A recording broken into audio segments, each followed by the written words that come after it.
তুই খুব দুষ্টুমি করছিস আজকে। লাঠি নিয়ে আসছি, তোকে মারবো, দাঁড়া। আজকে তোকে কেউ বাঁচাতে পারবে না। ওরে বাবা, পালাই।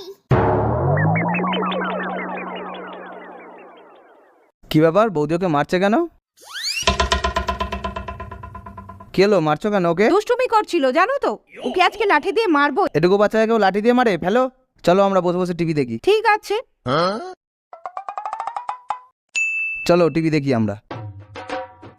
উফ, কি হচ্ছে কি, দাঁড়া। উফ, মাথাটা পুরো ঝনঝন করছে। যাই বৌদিকে লাঠিটা দিয়ে আসি। বৌদি ঠিকই করছিল। এ নাও বৌদি, লাঠিটা নাও। কেন, কি হলো? দাঁড়াও, আসছি একটু। নাও মারো। আজও আমার চুল ধরে টেনেছে, অনেক বদমাইশি করেছে। এবার তোকে কে বাঁচাবে? হ্যাঁ,